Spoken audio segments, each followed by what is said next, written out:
All right, looks like we're live. Okay, we're live on YouTube and only YouTube. And I wanted to talk about something that I've talked about before on this channel, but it's been a while since I made a video, so kind of feel weird, whatever. But I really appreciate everybody who's been like reaching out lately the past couple of weeks and asking, where are you, Pardes? Are you okay? And it's very nice and like it's very comforting to know that like people are people are just like wondering, what's up? What up, Nate? And I'm gonna share this on Twitter, so bear with moi. I'm gonna share this on, and should I share it on Twitter? I don't know. I feel like the Twitter crowd is not as forgiving, and if I make a mistake or look dumb, then it's not gonna look as cool on Twitter. So maybe I won't go on Twitter. But I wanted to talk about like being alone versus being lonely, because I feel like the two get conflated a lot, and this is something that like we all struggle with. I always thought it was just like a me problem, like I'm always wondering about ways to like not be lonely or whatever, and lo and behold, everybody feels this way, and everybody wonders like everybody's like, yeah, on the same boat. We're all constantly seeking intimacy, and that's normal and natural because we're human beings, and human beings are constantly seeking intimacy. That's why we do weird things to try and get with other people, and we have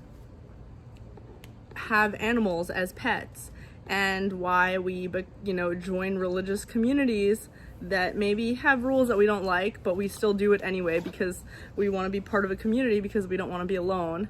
And maybe that's why we do drugs and have alcohol, because weirdly drugs and alcohol can actually help you open up a part of yourself that that helps you be more intimate. So like, yes, seeking arrangements, affairs, like anything that will help you open up and connect to another human being in some way. And even people that are drinking alone, I would argue, are trying to not be lonely, because like they're seeking some form of intimacy with themselves. Like it might not be with another human being even. It's because it's not about being alone, it's about loneliness. And there's a huge difference between being alone and being lonely. So actually, I still can't decide, but actually maybe I will share this on YouTube, on Twitter. Please, like, if you're coming from Twitter, please do not be so judgy, because I'm so afraid of Twitter people. Like, you have no idea. Twitter people scare me. So there you go.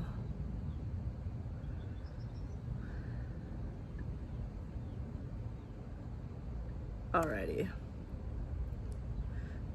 So I actually had a phone call with my mom this morning, and she was like, she's being my mom, and she's being a Jewish mom.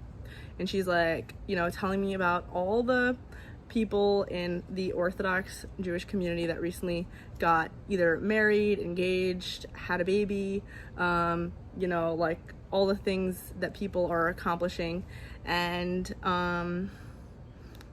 yeah, and like I appreciate it, and she, my mom's always like helping, trying to help me like find someone to get to, helping me get married or stuff like that, or with in general just kind of nudging me, which is natural. And I was thinking to myself, like, what makes people rush into like getting married or, you know, things like that before their time. Obviously, if you're lonely, Ortho J, yeah.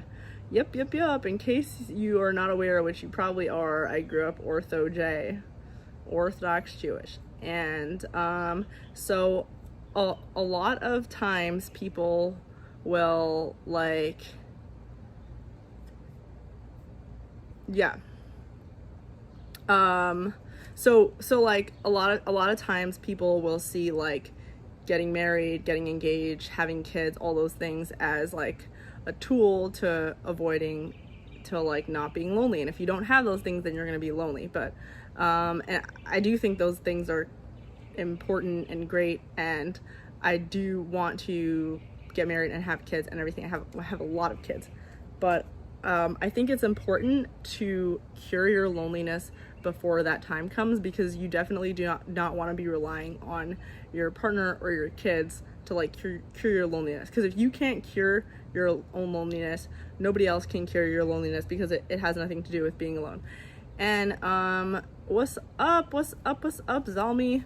Thank you so much, Joe Anderson. Thank you for the super chat. Hello, Joe. Oh, you can't stay because you're working.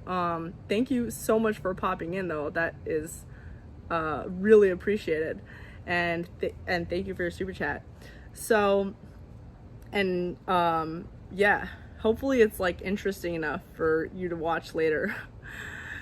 But yeah, I just saw that a lot of people growing up, I just noticed like a lot of people relied on like their kids or their partners or whatever to be like their source of happiness. And a lot of people stayed in, you know, marriages that were like, you know, absolutely toxic, maybe abusive, because like the idea of being single is just so like scary and horrendous to them. And by the way, like these things that I'm talking about are not related to my personal life. They're just things that I'm noticing. And like I think being loneliness, and even if I'm not alone, like, you know, even if I'm not alone in my life, I still think it's prevalent. Like I still get lonely, and it has nothing to do with like having a boyfriend, not having a boyfriend, being around people or not. Like growing up religious in a community surrounded by people who love me, and, you know, you can call at any time of the day, didn't stop me from feeling lonely. You know, having a ton of guests always over and always going to parties and events, even when I in Washington DC and being in a political kind of climate that, you know, like going to events all the time, it didn't stop me from being lonely. There were things that stopped me from being lonely, but they weren't being around other people. The only thing that can stop you from being lonely is yourself. And I know you've heard this a million times. The only way that you can be happy with somebody else is if you can find happiness with yourself. The only way that you can find happiness with yourself is to get to know yourself. Go back to like your core and have conversations with yourself. Allow yourself to spend time with yourself as if you were going on dates with yourself. And that's like the way that I like to think about it. Like if I'm, instead of going somewhere with my boyfriend or with my friend or with whatever, instead I will imagine like I'm gonna go somewhere by myself. That's a fly. I'm gonna go somewhere by myself that I would have gone on a date on a date, and pretend like I'm the person that I'm going on a date with. And so just like go on dates with yourself, and get to know yourself, and without the help of alcohol. What's homesteading? Ever considered homesteading? Josh and Jesus, thank you so much for a super chat. It's the girl who knows how to Pardes. Hell yeah, thank you. yeah, it's really, really hot out here. I can't describe to you how hot it is. And like, I don't know if you can tell, but there's like sweat dripping down my face. It's really gross. And like all over, it's just sweat dripping. Like I definitely feel like I'm in a sauna right now. So, yeah. The problem is that a lot of times we get stuck in like these communities where, like, I'm just using religious communities as an example, although it's not limited to religion. But we get stuck in like these communities because we're trying to avoid being alone or lonely. So we get stuck in like these social groups or communities or whatever, where like there's like a standard that everyone is kind of being held to, and like everyone's trying to like be part of this standard and be a certain way, and in that process you lose yourself. Like you're like become a different person. You start to like pretend to be somebody that you're not because you don't want to lose those social connections. And the problem with that is that you're gonna end up not connecting with people because the fake you is gonna connect with the fake versions of people. So everyone's gonna be like having a fake relationship with each other. So if you're like, let's say, you know, 1 second. Alrighty.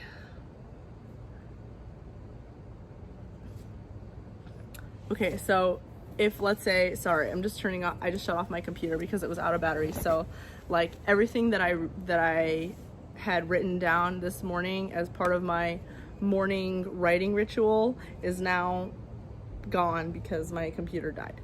So that's really annoying, but whatever.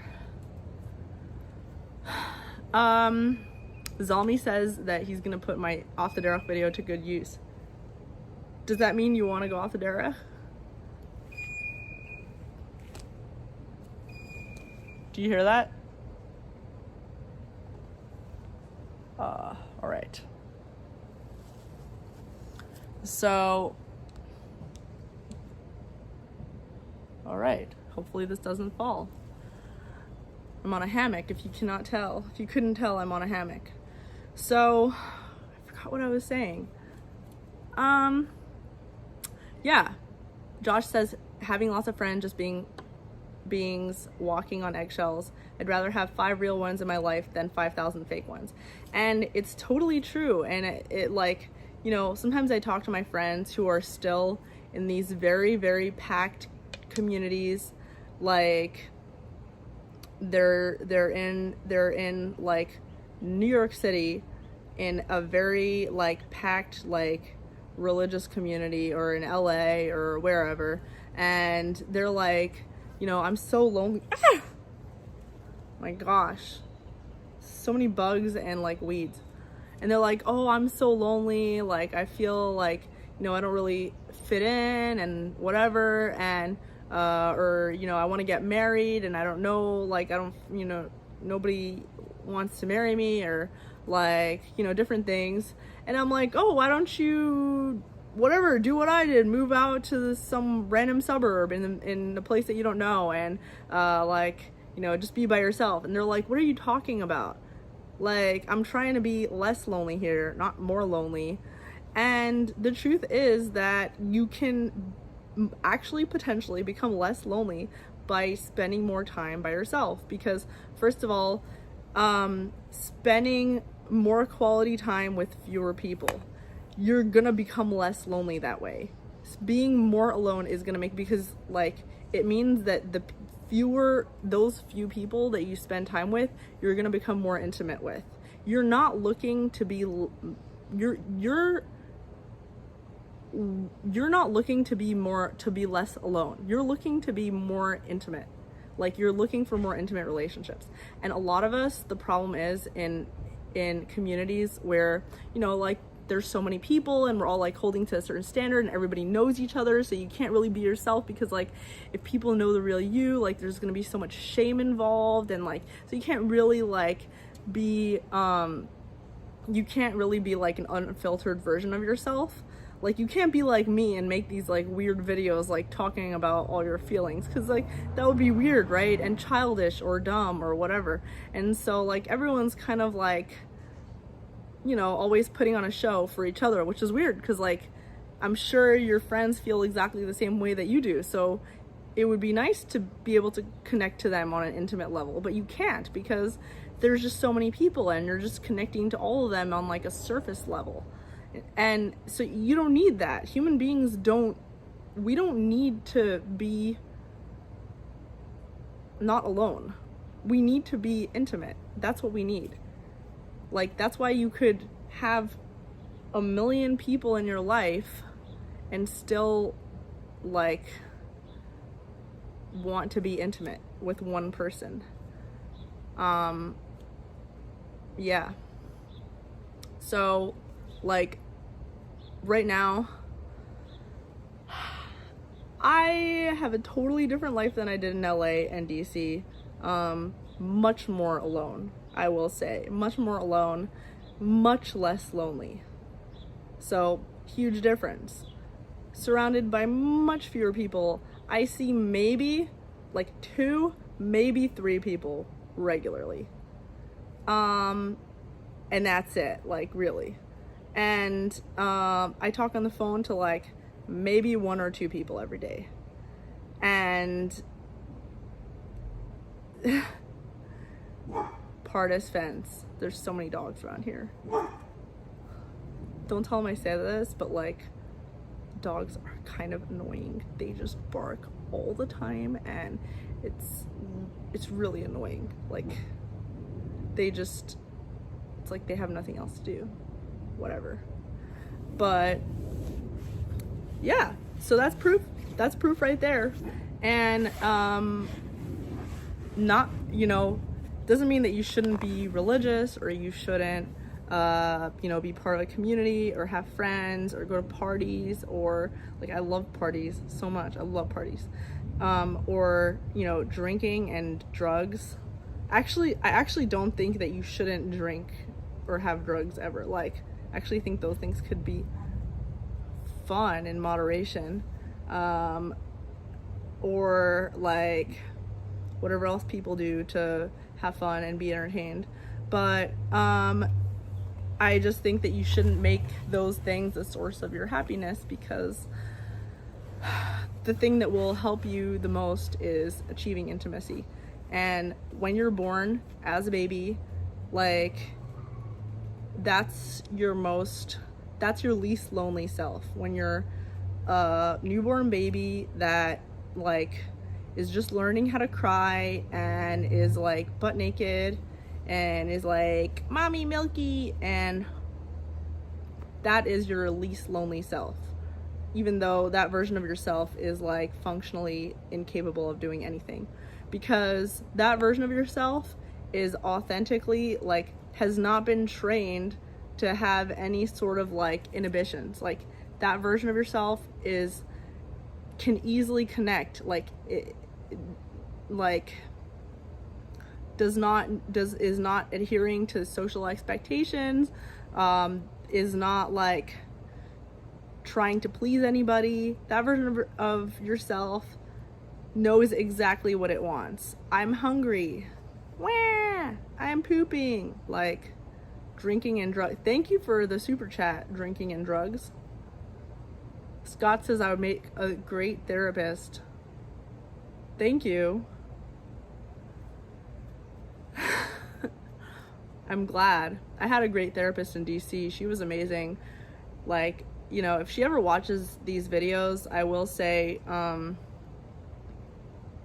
she charged me a lot less than she charged people normally, and I really appreciate that. And I hope someday I will be like super rich and be able to like go there and pay her back, or like at least give her like a huge gift or something like that, because it really meant a lot. And Steven says we're here to listen. Barry says, are you into Israeli politics? I've been hearing about what's happening, and Naftali Bennett's Prime Minister of Israel now, apparently. I'm hearing that he's trying to be like friends with the left people. I didn't get a haircut. This is just, my hair is in a bun.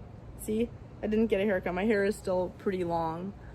I just put it up because it's so hot. It's like really, and I was gonna do my hair, but like it would just frizz up right away if I did it. So there's no point, and it would get wet because I'm sweating so much.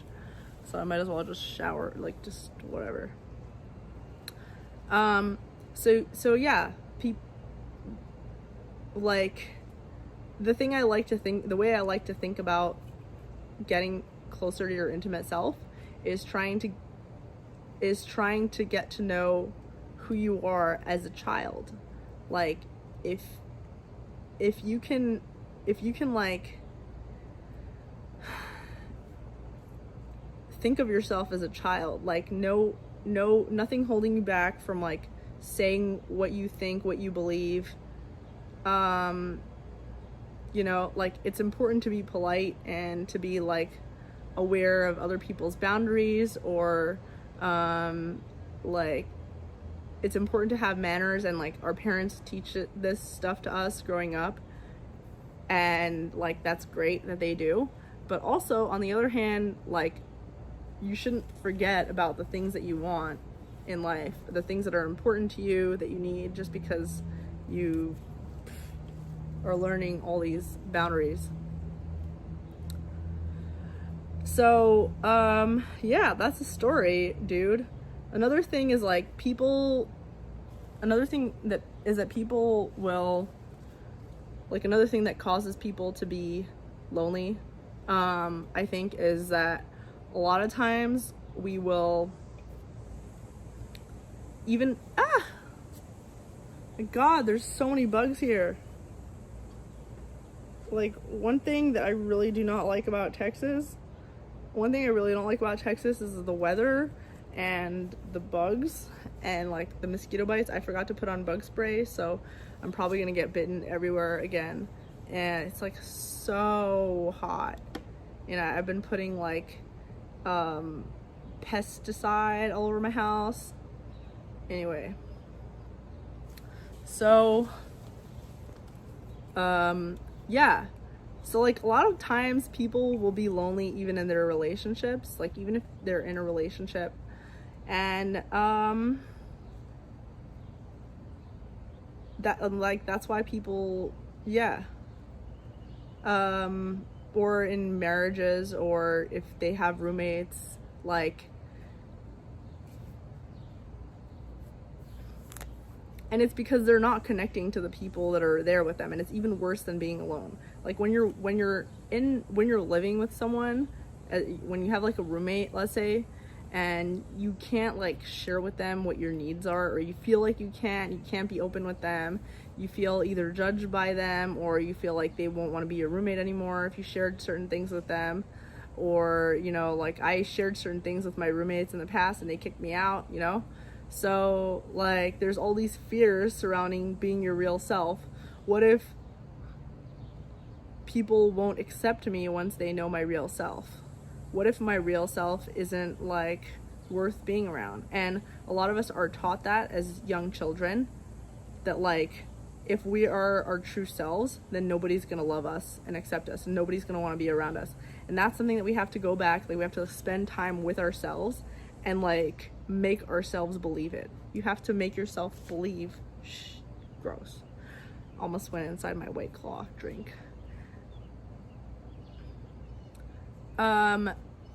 You have to make yourself believe that you're worth being around and being loved and accepted, and not being shamed and rejected and whatever.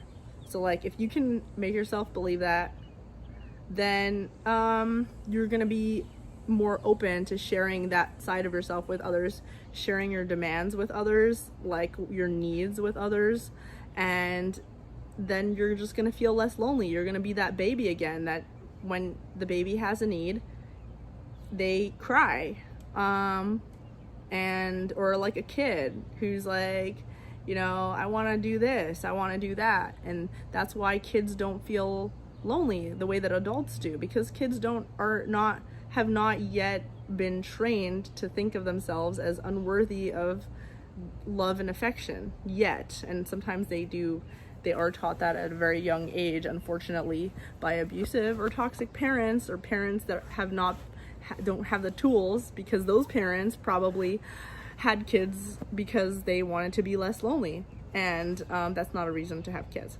Someone is asking if I see myself as a mother in the future. Yeah, of course I see myself as a mother. I think I would make an awesome mother. And I didn't always think that, but that's because I wasn't always an adult. And part of like growing up is like the best, not always growing up, but for me, the best part about growing up is becoming more comfortable with myself and becoming more confident, learning how to accept myself more and be more open with other people about myself. Because like when you are more loving and accepting of yourself, you start to like be more open with other people, and then you start to feel less lonely. So that's how the cycle goes. So yeah, I think the older I get, the more ready I become for being a mom. Maybe not like completely yet, because I still think I'm kind of immature, but like pretty soon, I think, probably. Josh says that I'm already a mama. Thank you. Gonna try crying when I need money and see what happens. Yeah, like, you don't have to cry when you need money, but you can.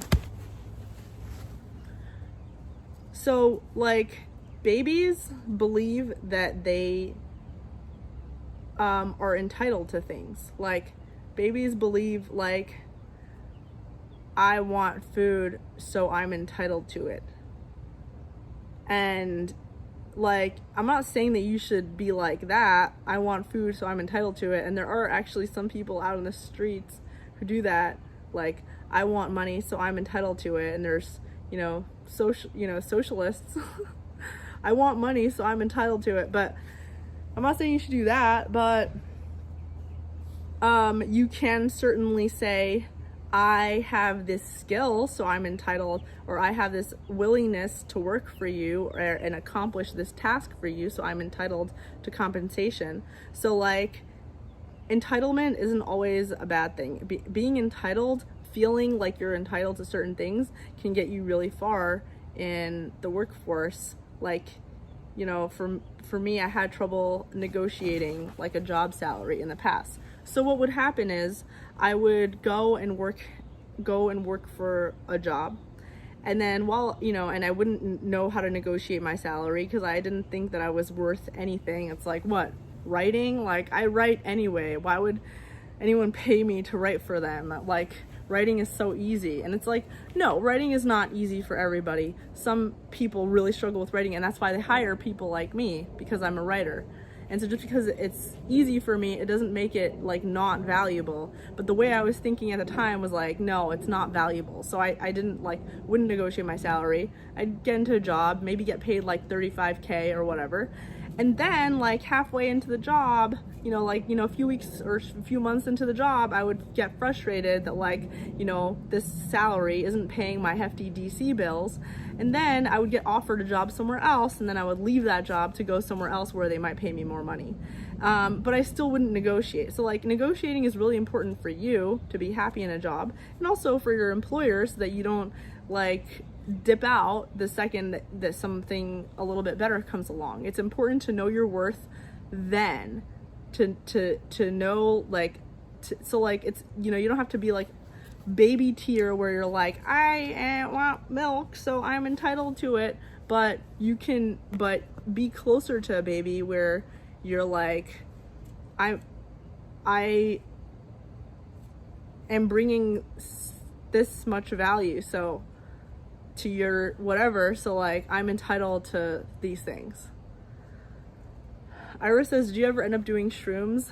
Oh my gosh, it's so funny that you ask this, because today I was talking about wanting to do shrooms. I still have not done shrooms. Oh my gosh. Yeah, it is White Claw. It is White Claw. Oh my god, there's so many bugs here. Really gross. I'm about to get really bitten all over.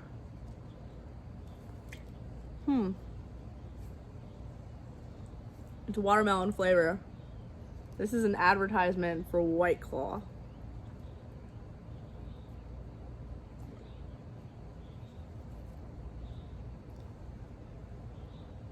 Richie says, drinking claws and breaking laws. Me too. Hey. Wait, is this breaking the law? No, it's not. This is legal. I don't do illegal things.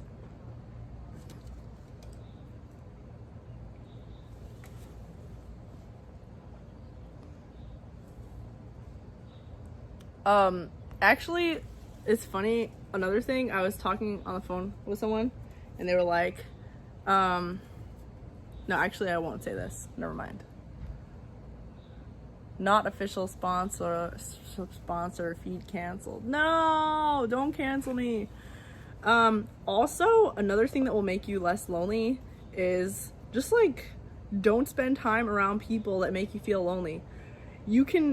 People who are lonely themselves will make you feel lonely. Like, and by feeling lonely, I'm not talking about people who talk about like feeling lonely. Like, just because someone says that they feel lonely, it doesn't mean that they're more lonely than like somebody else who doesn't talk about being lonely. Like, there are some people who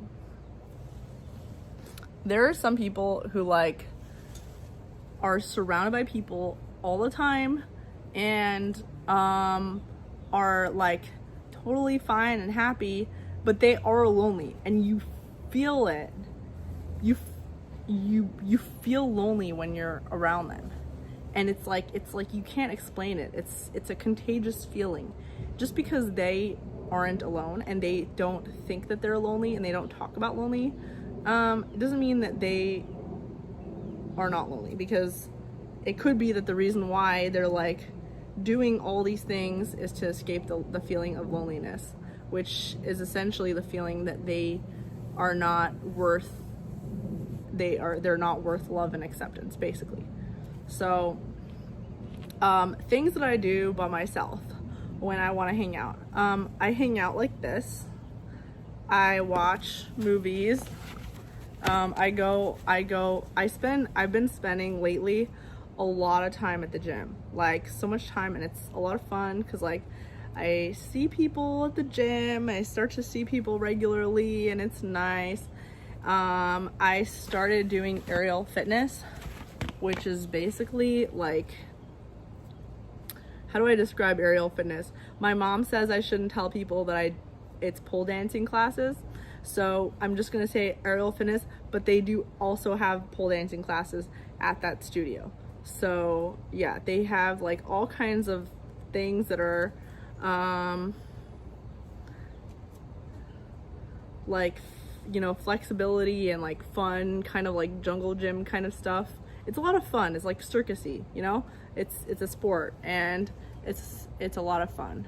And it's mostly women, although there was one week where this guy showed up. He was a guy, and his hair in a ponytail. He had long hair in a ponytail and like a big pink bow. And he was wearing like this really girly outfit, and he came in and was like shiny and whatever, and he's like, okay guys. And like, I'm not talking about a gay guy. I'm talking about a guy that was dressed up as a girl.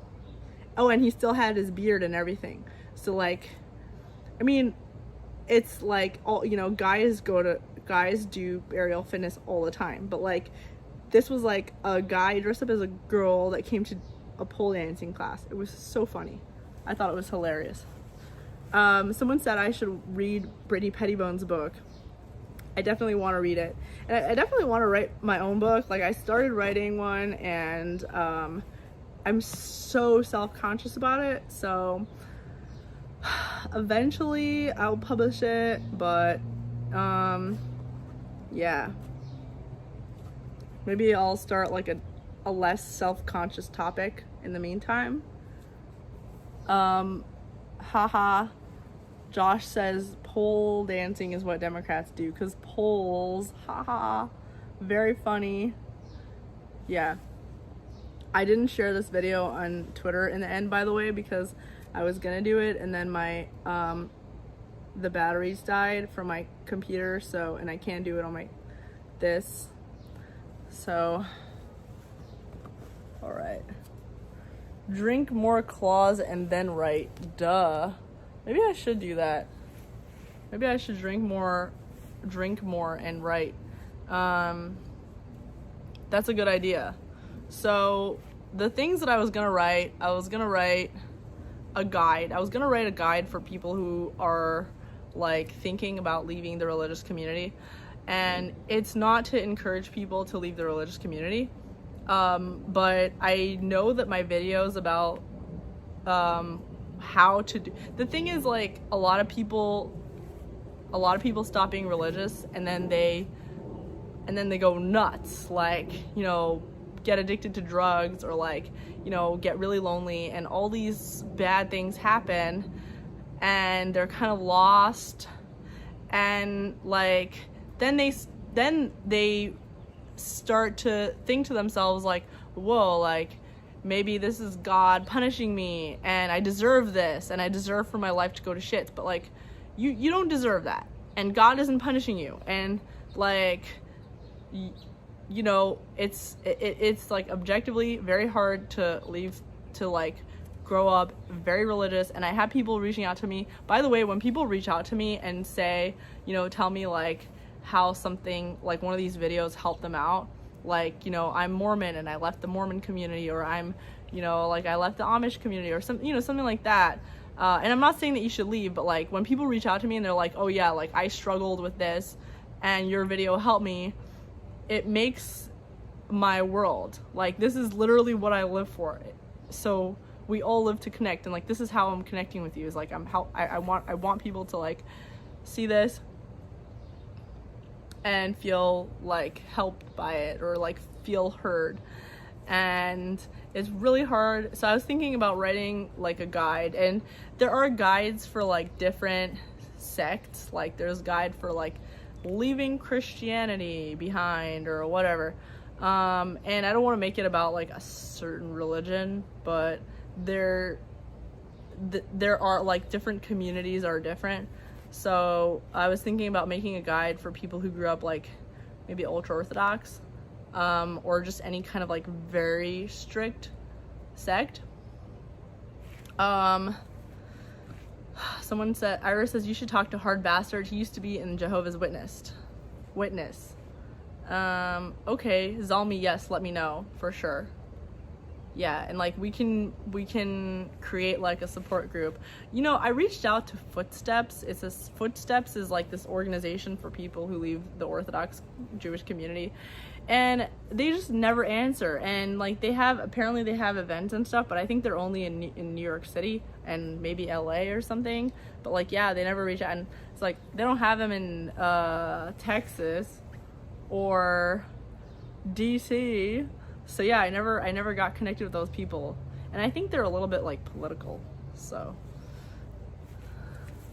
Josh says, is it true that you have to wear a cowboy hat at least 3 days a week in order to be considered a resident in Texas? It's definitely true that you have to wear cowboy boots. They're really sweaty and they make your feet smell. Ira says, do you describe yourself as not religious now? Can't remember. Yeah, I'm not religious. I'm not anti-religious, and I'm not atheist, but I'm just not religious. By the way, I think you need faith in order to be an atheist. Like, in order to be an atheist, you need to like believe in atheism.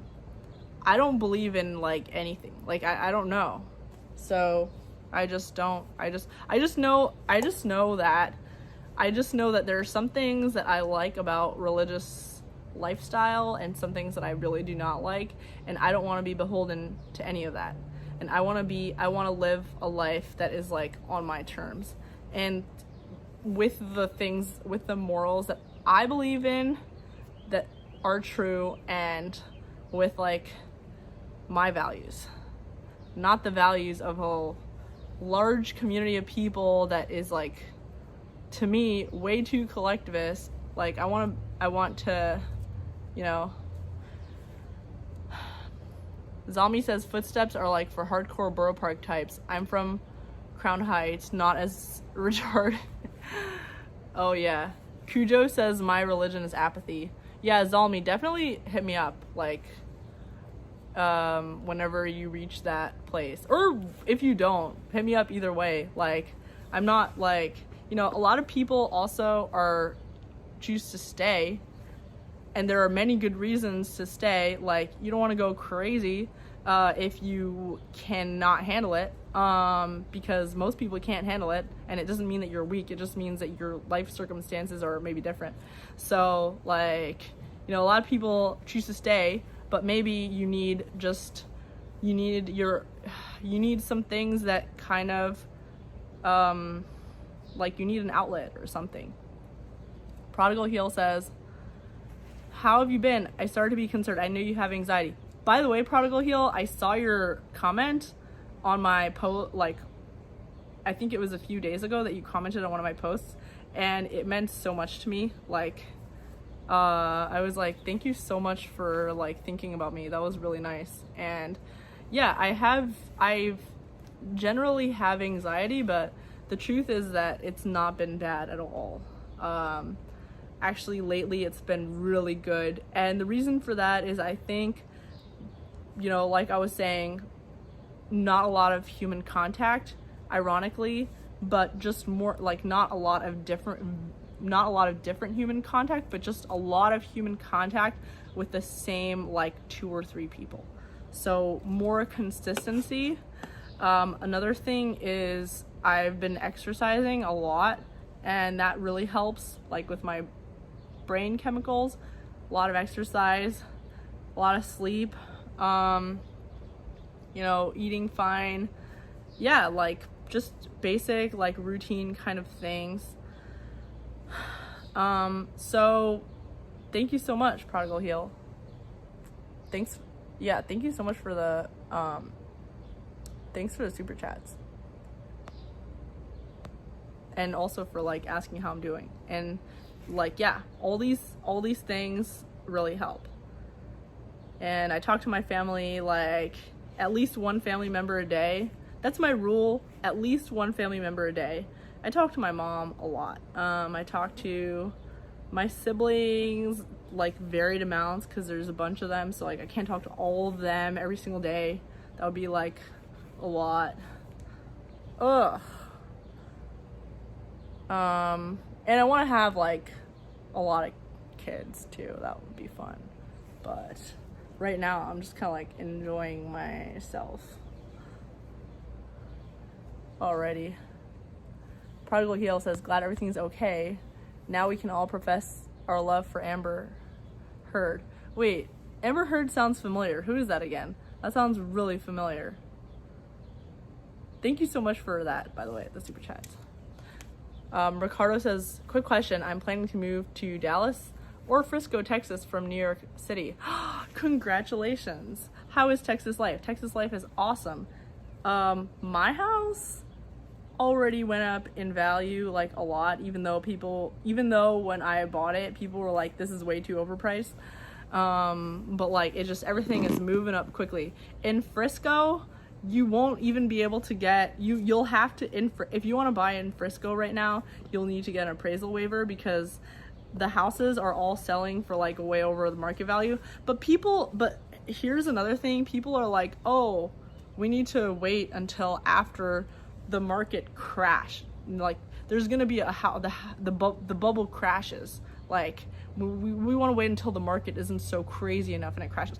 It's not gonna crash. It's just gonna stop, like, going up as fast, but it's not gonna crash. Like, the in my opinion, and I don't know, actually, so I shouldn't tell you this, but like I shouldn't, but in my opinion, it's just gonna plateau. Like, it's not gonna go down because inflation is happening, so, like, it can't go down. the price, you know, the values suddenly, you know, but it will just stop going up as fast, in my opinion. Prodigal Heel says Amber Heard is the one getting attacked by soy boys on Twitter. Oh, she beat Johnny Depp? Okay, I'm gonna look at her. I'm gonna look for her. Amber Heard. Ira says taking care of your physical health. By the way, so yeah, Texas is awesome, and a lot of people are moving here. A lot of my friends from DC. It's funny because I called like a bunch of my friends in DC, being like, "Hey, you know, my friend is moving from Texas to DC to work in politics. Can you help? You know, can you help out? Whatever." And like a bunch of my friends are like, "Oh, sorry, we're moving to Texas," and I was like so surprised. So Ira says taking care of your physical health is maybe one of the most underrated gifts a person can give themselves. Yes, like that's one thing that is really, really helping me out. Working out and going to the gym, like, I like it. Josh says, Pardes, I quit processed sugar on May 2nd. Best decision I ever made, but my whole brain chemistry is still getting used to it. What do you mean? Do you feel like you're too calm and relaxed now and you don't like it? Ira says, Pardes, do you watch Graham Stevens or Meet Kevin? They're very successful YouTubers that got started in real estate.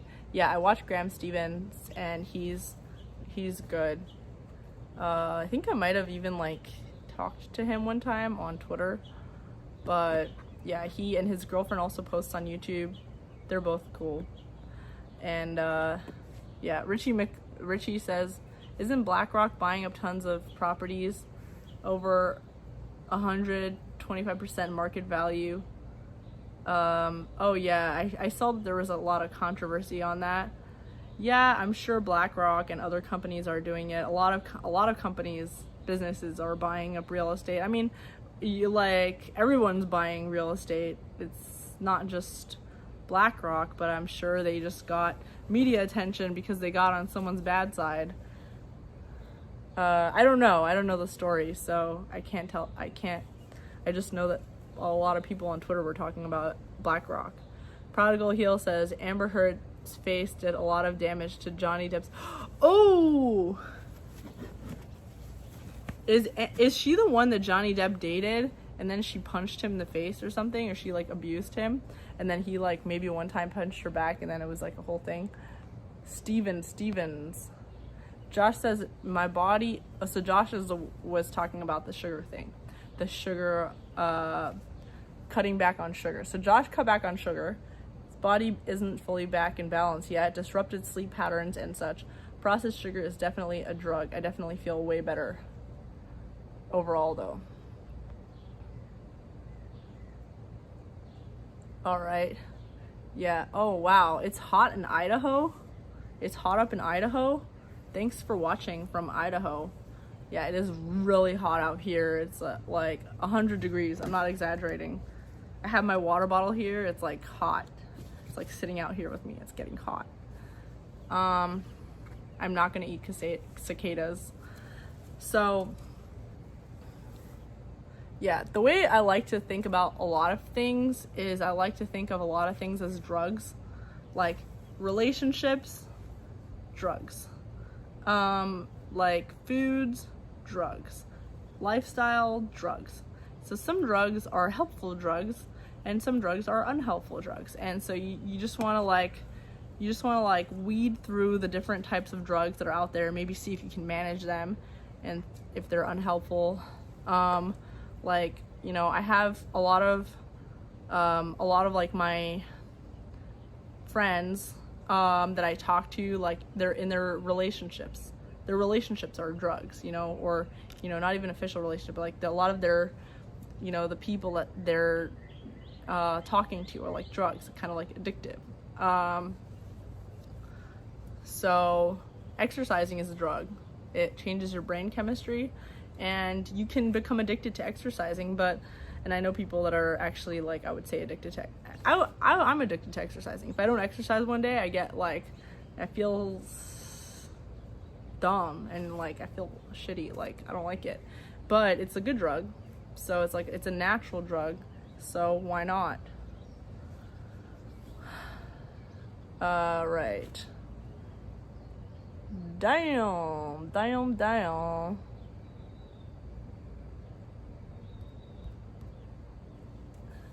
So what is everyone doing this summer? What's everyone's plans? Zalmi says, when you left the community, did you have to rebuild your circle of friends, or did they stay your friends after you left? So I've changed my friends a lot over time, and that's because I've changed a lot over time. So like my friends changed a lot, and hopefully, like, you know, as you get older, that stops happening. But I would say my friend Lila, which a lot of you have met Lila because she came on my live stream, I've known her since we were kids. We were really little when we started being best friends, and we stayed best friends even until now. And so like, we've both changed a lot growing up, and we're still friends, but our lives are in different places, so we're not doing the same things. So you know what I mean? Like, there's different friends. Your friends are gonna be like all over the world. None of my friends from childhood are here in Texas that but I do have friends that were like, that I was close friends with right before I stopped being religious, and then I stopped being religious, and I stopped talking to like everybody, but those friends I like, went back to and stayed really close friends with. So yeah, the thing about like having friends in religious community is that like you have a lot of people that are friends with you, but they're not actually friends with you. You know what I mean? Like, they're not people that you would call and tell your secrets to. They're just people that are there, that are there as company. And I don't need people to keep me company. I just need people to be like intimate with. And when I say intimate, I don't mean like physically intimate with. I mean, although that's a big part of it too, like, in order to be physically intimate with someone, you ideally want to be also like emotionally intimate with them. And so like that, if you're emotionally intimate with a friend before you leave the religious community, you're gonna stay emotionally intimate with them after you stop being religious. It's not gonna change. Like, it will probably change though, and that's why like me and Lila are still friends, like the kind of friends that if we haven't seen each other for years, but if we were to be in the same city again, we would continue talking as if the conversation never finished, because we've known each other for so long that like we understand each other too well to not be intimate. You know what I mean? But if it's someone that like, hello, how are you? I'm good. How are you? How are you doing today? All right, great. I'm doing well. How are you doing today? Like, I'm not gonna even remember that person.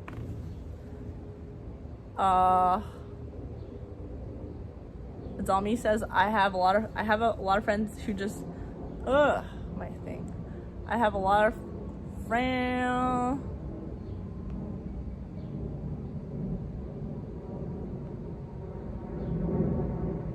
I have a lot of friends who just happen to be my yeshiva roommates or in my class. And also, by the way, like, talk to people, like, don't be embarrassed. Like, you might find that there are people in your yeshiva that feel the same way about certain things that you do, and you don't have to like escape and like totally just like alienate yourself. And there's gonna be people that you open up to, and they're gonna make you feel bad and make you feel like regretful that you opened up to them. But there's definitely gonna be people that are on your, like, in the same boat as you, and are gonna be so happy that you opened up to them about your doubts or your issues with religion or whatever, like, because they feel the same way, and like you can bond with them over it, and you don't have to like run away to the other side of the moon just to find people that agree with you. In fact, those people like know where you're coming from, and they might also feel the same exact way. And this is something that I learned recently, is like I was talking to people, you know, I've been talking to people that I maybe went to seminary with or something, and like that are off the derech also, and no, you know, I had no idea, but they only reached out to me because they saw my off the derech video, and they were like, hey, guess what, like I'm off, you know, I'm not religious anymore. And I'm like, oh my god, I would never have known this. And I would never have known like that we, you know, we went through so much together in seminary, let's say, and I would never have we went through so much together in seminary. And in case you don't know what seminary is, like, and you know, we spent a year in Israel in a religious seminary, studying religious things, like hardcore. I mean, just really studying all day. It wasn't like vacation. So like we went through so much together, and I thought she was like, you know, probably married to a Hasidic guy and living the very ultra orthodox dream, and she's secretly not, you know, even religious. So like when you open yourself up to it, people will come to you that are in the same boat as you, and yeah, you don't have to run away to Zimbabwe to find those people.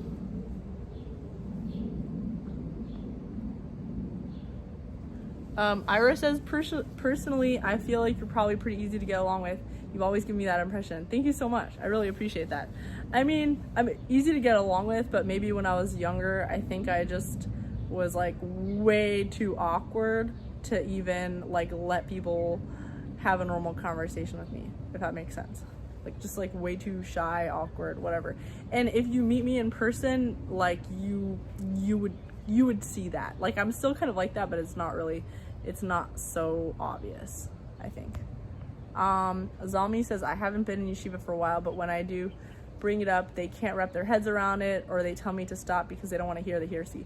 Yeah, I know exactly what you mean. Like there's so many people that when I started talking about this stuff, it's almost like they are afraid of like hearing you talk about it, because like then they don't want to be like they're like afraid to like let you think those things, and they don't think that like you're gonna think those things anyway, you know, whether they're there or not. And you know, it's just fear. They don't know how to react, and they don't know what to do about it, and they don't realize that like we need to acknowledge these feelings, because it's oftentimes those people that like those same people that end up like one day snapping and being like, I'm not religious anymore. Because by the way, I used to do that a lot when I was religious.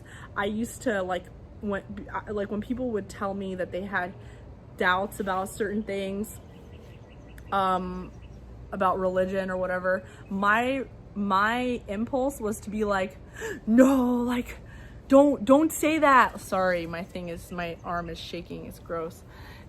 My impulse would be like, don't say that, like that's, you know, that's not true, like God loves you, and this is like the greatest thing ever, being religious is the greatest thing ever. Like I don't know, I don't even remember what I would say, but I was trying so hard to convince people, like, and if anyone said anything that was like even remotely against, and actually I'm still like that actually, like, you know, people would be like, you know, F God or whatever. See, I even say F.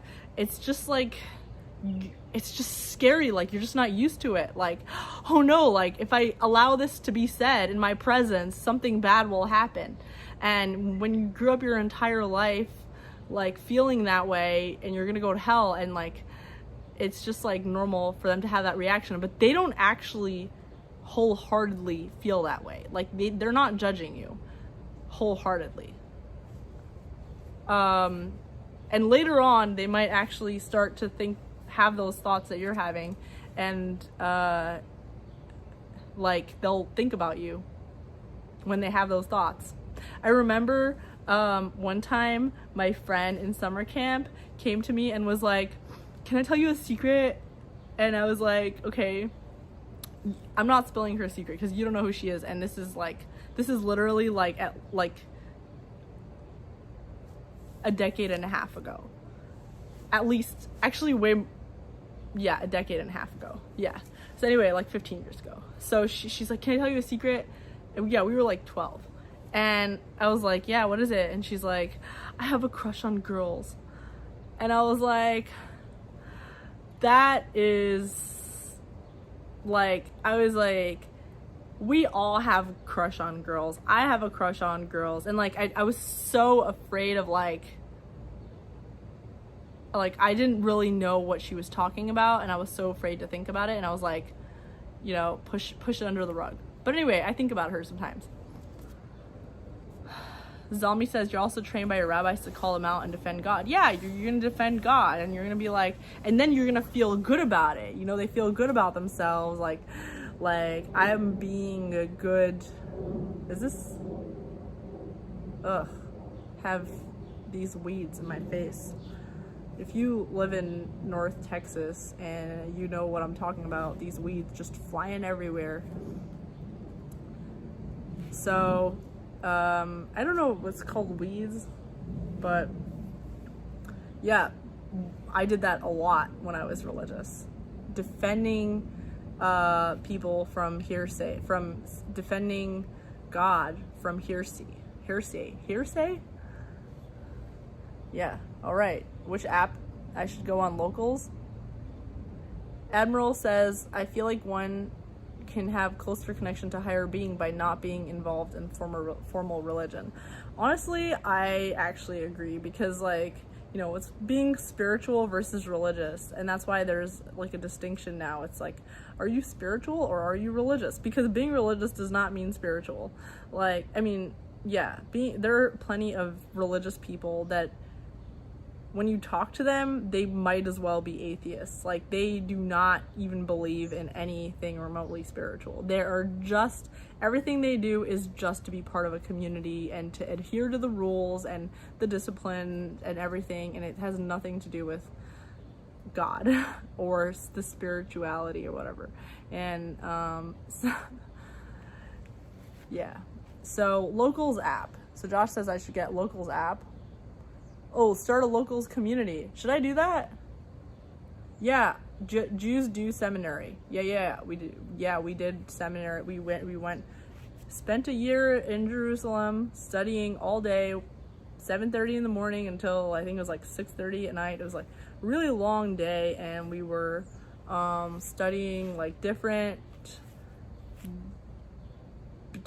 texts, not only like, you know, not only like the, I don't know how to say it in English, but like the Old Testament and commentaries and everything like that. So we were studying all those kind of things. And then on weekends, we had the weekends off. Well, we had not the whole weekends, because in Israel they have school on Sundays too, school and work on Sundays as well. So it's basically, we'd have like Friday afternoons, like after like 1:30 or 2 p.m. off until Saturday night, and then and then Sunday morning we had school again. Zombie says, are you familiar with objectivism? Yes. And yeah. Yes. Like, I want to call myself an objectivist because I really agree, like, enthusiastically with everything that I've been learning about it so far. And I was introduced by a very special person to objectivism. And so, like, I definitely agree with it. Ugh! Flies. But, yeah, I definitely agree with objectivism, but I still have like so much more to learn. Mike says, if you're coming out as agnostic atheist to your religious friends, how would you want them to respond? Best case scenario.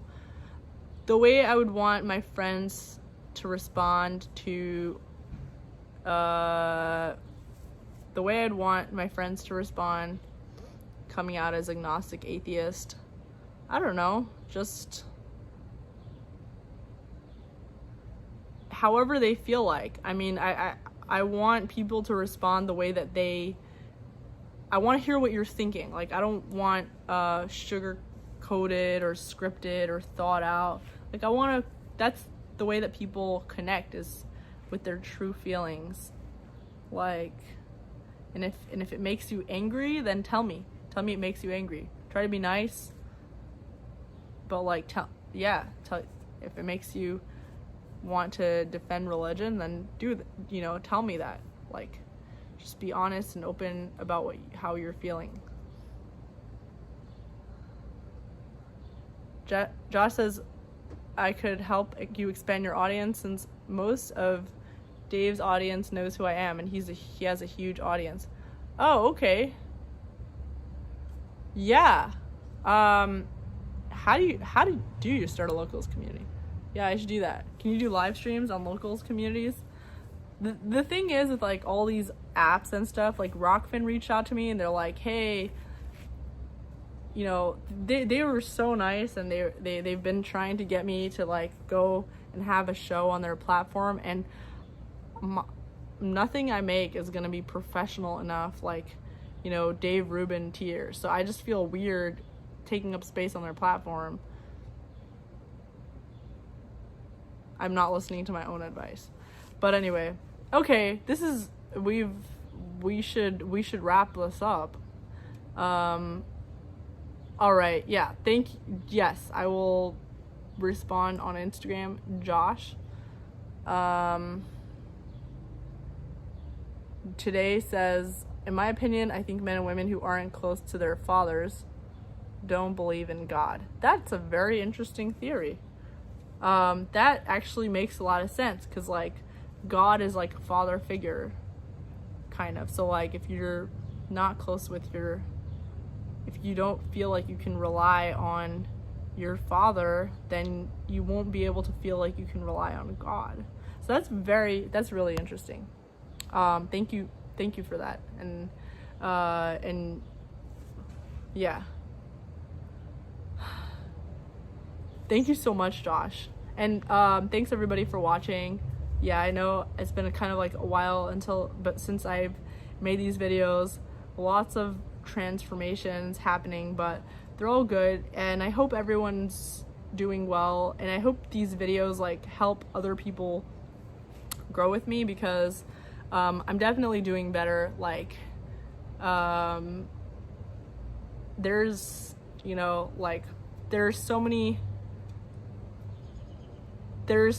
so much greatness out there. There's a lot of ways to improve, I think, and hopefully, like, yeah, I'm not making sense. Alrighty. Josh says, I went to the hospital last week because I caught PWS. What's PWS? Ira says, if you do shrooms, stream it if you can.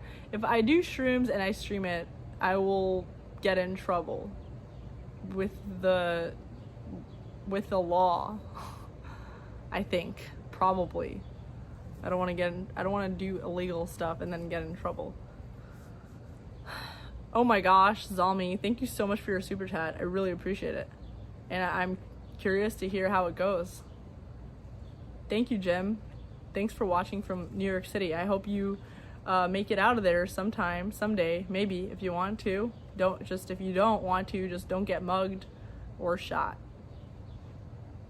or bankrupt. Ira says, we will tell us you're doing shrooms in code. We will have to develop a code. All right. The code for if I do shrooms is gonna be, the code is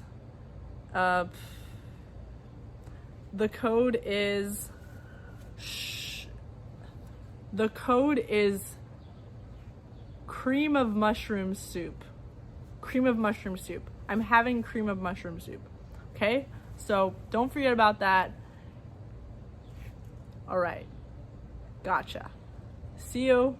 Oh my gosh. PWS is Pardes withdrawal syndrome. Thank you so much. I really appreciate that. Oh no, now that means I'm a drug. I'm only a good drug if I can be like healthy. You know what I mean? So if I, anyway, okay, I'm gonna stop being a hippie. See you all later, and I hope you can like this video. and have an awesome day, evening, wherever you are, and an awesome week. And let me know if you have any topics that you want me to cover in future videos. I can't promise I'll have this like a regular thing like today, but I want to hear what happens. I want to hear your thoughts. And Josh, I want to talk to you about making a locals community. Okay, see you all later.